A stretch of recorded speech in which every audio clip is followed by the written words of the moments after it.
Doctor Farooq Abdullah के मना करने के बाद विपक्ष के पास गोपाल कृष्ण गांधी का नाम था राष्ट्रपति चुनावों के लिए।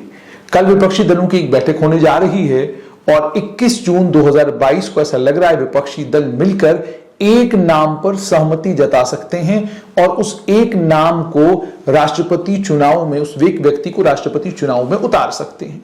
विपक्ष ने पहले तृणमूल कांग्रेस की ममता बनर्जी ने 2 नाम दिए, शरद पवार और डॉक्टर फारूक अब्दुल्ला, और उसके साथ में गोपाल कृष्ण गांधी की बात उन्होंने की। डॉक्टर फारूक अब्दुल्ला ने मना कर दिया, शरद पवार ने भी मना किया। दोनों के मना करने का कारण यह था कि दोनों अभी राजनीति में हैं। जहां तक शरद पवार है, उन्होंने कहा कि वो राजनीति में अभी एक और इनिंग खेलना चाहते हैं और वो नहीं समझते अपने आप को कि वो तैयार है राष्ट्रपति चुनावों के लिए।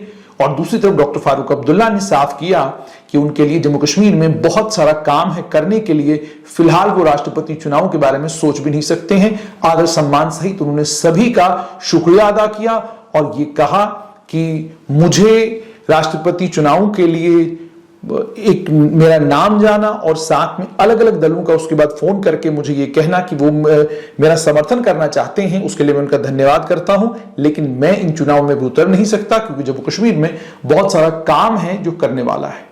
उसके बाद महात्मा गांधी के, राष्ट्रपिता महात्मा गांधी के पोते गोपाल कृष्ण गांधी की बारी आई। गोपाल कृष्ण गांधी ने भी, जो पूर्व वेस्ट बंगाल के गवर्नर भी रहे हैं, राज्यपाल भी रहे हैं, उन्होंने आज कहा कि वो भी राष्ट्रपति के इन चुनावों में नहीं उतर सकते। उन्होंने कहा कि मैंने इस बात, जब ये चीज मेरे सामने आई तो मैंने इस बात पर बहुत सोचा, सोचने और विचारने के बाद मुझे ये लगा कि विपक्ष का कैंडिडेट बनकर मुझे चुनाव में उतरना है। मुझे ये लगता है कि एक ऐसा व्यक्ति विपक्ष की तरफ से उम्मीदवार होना चाहिए जिस व्यक्ति के पीछे नेशनल कंसेंसस बने, एक राष्ट्र का एटमॉस्फेयर बने, और सिर्फ इतना ही नहीं, जो पूरे विपक्ष को एक साथ ला सके।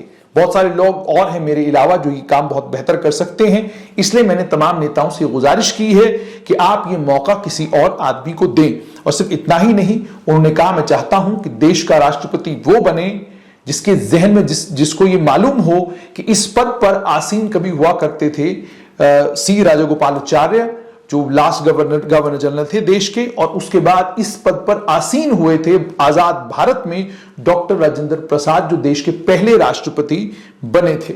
उन्होंने ये बात कही। अब आप जानते हैं कल विपक्ष की जो है एक मीटिंग होने जा रही है जिसमें विपक्ष दोबारा चिंतन मंथन करेगा अलग अलग नामों के ऊपर। लेकिन जिन नामों पर विपक्ष ऑलरेडी चिंतन मंथन कर चुका और जिन नामों को लेकर विपक्ष ने कहा था ये हमारे विपक्ष के उम्मीदवार होंगे, उन तीनों ने इनकार कर दिया है। 2017 में भी विपक्ष ने कोशिश की थी कि वो गोपाल कृष्ण गांधी को राष्ट्रपति पद के लिए अपना उम्मीदवार बनाकर उतारे, लेकिन उस समय एनडीए ने यह तय किया कि वो रामनाथ कोविंद को उतारना चाहते हैं, तो उस पर विपक्ष को दोबारा से सोचना पड़ा। तो उसके बाद विपक्ष ने लोकसभा की स्पीकर मीरा कुमार को, चूंकि वो एक दलित चेहरा थी, उनको रामनाथ कोविंद के मुकाबले में खड़ा किया, मगर वो चुनाव नहीं जीत सके। इस बार स्थिति थोड़ी सी, यूं कहिए कि इस बार स्थिति थोड़ी सी अलग है। अब क्या स्थिति अलग है वो मैं आपको बताता हूं। विपक्ष की सबसे बड़ी दिक्कत यह है कि विपक्ष में एकता नहीं है। विपक्ष की जो एकता होनी चाहिए थी वो एकता नजर नहीं आ रही। वो बुद्धिजीवी जो विपक्ष के ऊपर नजर रखे हुए हैं वो कह रहे हैं कि 18 जुलाई को जब राष्ट्रपति के चुनाव होने जा रहे हैं और 21 जुलाई को राष्ट्रपति देश का चुना जाने वाला है, वो पता चलेगा कि कौन जाएगा राष्ट्रपति भवन में। 5 साल के लिए उसे उस राष्ट्रपति भवन में रहना है। अब कौन होगा वो व्यक्ति?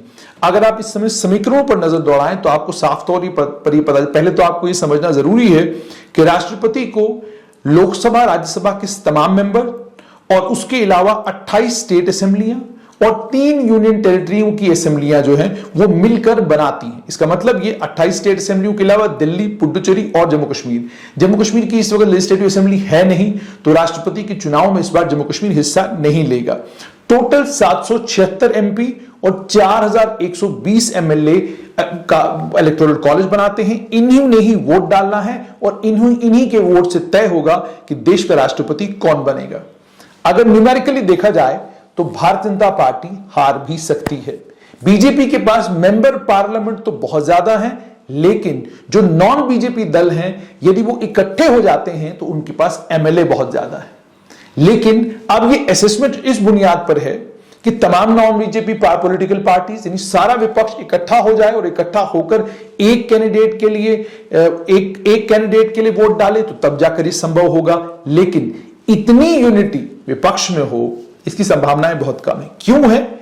इसलिए बहुत कम है कि जब विपक्ष ने एक मीटिंग बुलाई, उस मीटिंग 2 दिन पहले विपक्ष ने एक मीटिंग बुलाई, तृणमूल कांग्रेस की चीफ ममता बनर्जी ने वो मीटिंग बुलाई, उसमें 22 पार्टियों को न्योता गया। 22 पार्टियों में से केवल 16 पार्टियां आई, और कौन नहीं आया?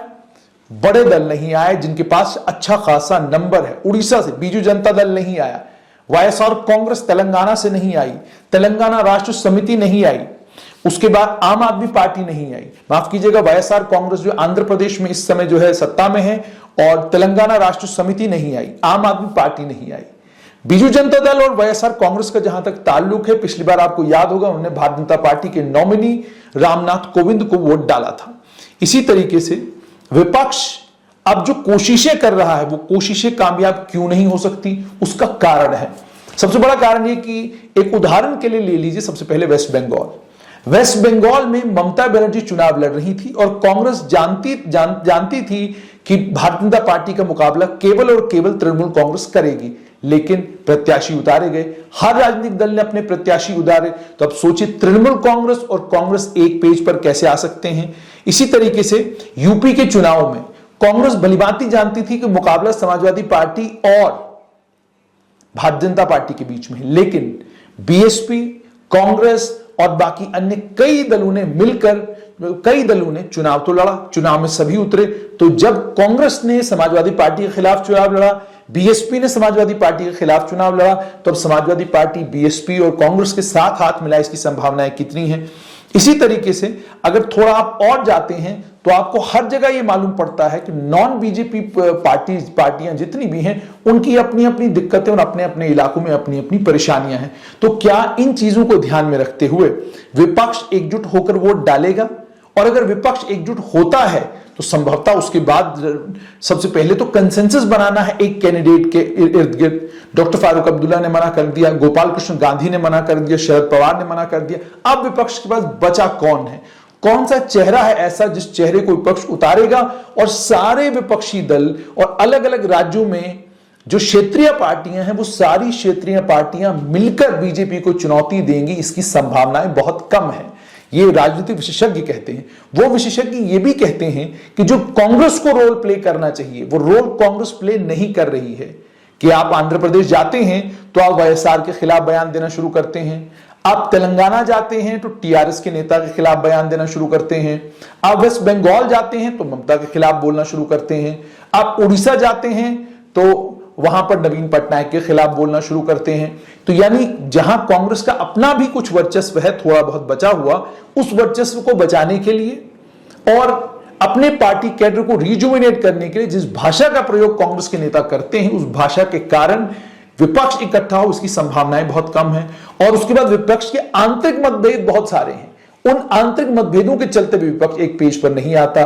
और विपक्ष बटा हुआ भी इस तरीके से है कि अगर ममता बनर्जी की तृणमूल कांग्रेस बंगाल में है तो उड़ीसा में तृणमूल कांग्रेस नहीं है, वहां बीजू जनता दल है।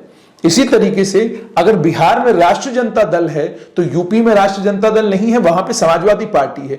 हर क्षेत्र का अपना अपना विपक्ष है और इस सारे विपक्ष को एक पेज पर लाना, इन सारे पॉलिटिकल प्लेयर्स को इकट्ठा करना, एक पॉलिटिकल पार्टी का, एक ताकतवर पॉलिटिकल पार्टी का ग्लू की तरह होना बहुत ज्यादा जरूरी है। यह रोल किसी जमाने में कांग्रेस प्ले किया करती थी, लेकिन अब कांग्रेस के लिए यह रोल प्ले करना ऐसा लगता है मुश्किल ही नहीं नामुमकिन है।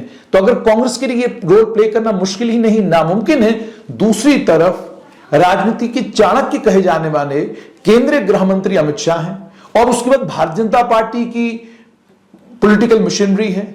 इस पॉलिटिकल मशीनरी और अमित शाह जैसे चाणक्य के होते हुए क्या विपक्ष के लिए संभव हो पाएगा सभी राजनीतिक दलों को साथ लाना? मुश्किल लगता है। इसीलिए 21 तारीख है कल, 8 दिन हैं बाकी। भारतीय जनता पार्टी ने भी अभी तक राष्ट्रपति चुनाव के लिए अपने उम्मीदवार का नाम डिक्लेयर नहीं किया है, लेकिन विपक्ष भी विफल हुआ है अभी तक एक नाम पर सहमति बनाने में। अब देखना यह है, कल मीटिंग है, क्या कल की शरद पवार की बुलाई हुई मीटिंग में बीजू जनता दल, टीआरएस, वाईएसआर और ये बाकी जितने क्षेत्रीय दल हैं ये आएंगे। अगर ये आते हैं तो कुछ कुछ लगने लगेगा कि विपक्ष एकजुट हो रहा है, लेकिन अगर ये नहीं आते तो राष्ट्रपति चुनाव में भारतीय जनता पार्टी का जीतना लगभग तय है।